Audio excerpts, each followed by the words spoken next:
ڕۆژانە هەزاران عەلاگەی نایلۆن لە بازاڕەکاندا ساغ دەکرێنەوە، دواتر لە ڕێگەی خاشاکەوە فڕێ دەدرێنە ناو ژینگە. ڕێکخراوێک بە نەخشاندنی لۆگۆی کۆمپانیا و ڕێکخراوەکان و دوکانەکان لەسەر تورەکەی خام 3 ساڵە کار بۆ وشارکردنەوەی خەڵک و کۆمپانیاکان دەکات کە تورەکە لە بری عەلاگە بەکاربێنن. ڕێکخراوەکان یاخود بازرگانەکان لە بری ئەوەی کە بیانوێت لۆگۆیەک لەسەر ئەلاگەدا بنێن لەسەر تورەکەی کیسی خام دابنێن باشترە و زۆرتر ئەمێنێتەوە و هەم بۆ ژینگە پیس ناکات.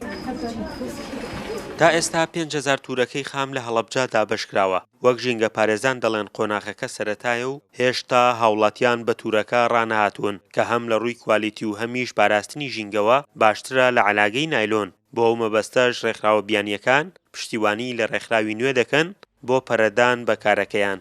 پێشانگاکە بە بۆنەی ڕۆژی ژینگەی کوردستانەوەیە کە ئامانجمان لەکردنەوەی ئەم پێشانگایە پاراستنی ژینگەیە بە دەرەجەی یەکەم و دووهەمیش هاوڵاتیان هۆشیار بکەینەوە کە چیتر لە جیاتی عەلاگەی نایلۆن خام بەکار بهێنن کە تورەکەی خام یەکێکە لەو مادانەی کە پیسکەری ژینگە نییە و بە شێوەیەکی ئاسان لە ناو خاکدا شی ئەبێتەوە و هیچ زیانێکی تەندروستی و ژینگەی بە دوای خۆیدا ناهێڵێت. هاوڵاتیەک دەڵێ چەند ساڵێکە لە ناو ئۆتۆمبیلەکەمدا تورەکەی خامم پێیە، مایەی خۆشحاڵیمە کە بتوانم یەکێک بم لە ژینگە پارێزەران. جێگەی داخەکە و شاری ژینگەیی زۆر کەمە. تورەکە ڕێژەی نایلۆن لە ناو ژینگە کەمەکاتەوە، ئەمە خاڵێکی زۆر گرنگە. خاڵی دووەم ئەوەیەکەوە دیاردەیەکی جیهانیە لە تەواوی دنیا ئەوانەی کە ژینگە دۆستن بە ئاراستەی بەکارهێنانی تورەکەی خامە چونکە ئەمە کەمترین زیان بەجێهێڵێت لەسەر ژینگە. کۆمپانیای گارێکس کە کۆمپانیایەکی پاکەوانیە ڕۆژانە باوبەشی لەگەڵ شارەوانی هەڵەبجە 70 تۆن خۆڵ و خاشا کۆ دەکاتەوە.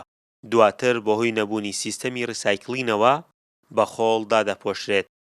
خۆڵ و خاشاکی ماڵان بە دوو شێوە جیا بکەینەوە، ئەو مادانەی کە پلاستیکین بتوانێت هەم جارێکە سوودی لێوەربگرێتەوە لە ناو ژینگەیە فڕێ نەدرێت و هەر ئەو مادە ئەندامیەکان کە خۆراک و ئەوانە لە خۆگرێت بتوانین بە دوو جۆر ئەوەشە بێ هەر بە تەنها ئێمە ناکرێوەکو شارەوانی ئێمە لە بەرنامەی ئایندەماناکە کۆمپانیای تازە هەڵگرتنەوەی خۆڵ و خاشاکی بۆ دەرچوو ئەوەیەکە لە بەرنامەکانمان. ئەگەرچی پەرلەمانی کوردستان پرۆژەیاسای ژمارەشتی ساڵی 2008 تایبەت بە پاراستن و چاکردنی ژینگە پەسەند کردووە، لە 49 مادە و چەند دەواازەیەک پێگاتووە هەر لە پاراستنی خاک و ژینگە و هەوا و زیندەوەرانەوە چەند بوارێکی دیکەش دەگرێتەوە. بەڵام ژینگە پارێزەران دەڵێن پێویستە یاساکانوار بکرێتەوە و ڕێکاری تونتر دژ بە پیسکردنی ژینگە بگیرێتە بەر. فەرحان هەورامانی، دەنگی ئەمریکا، هەڵەبجە.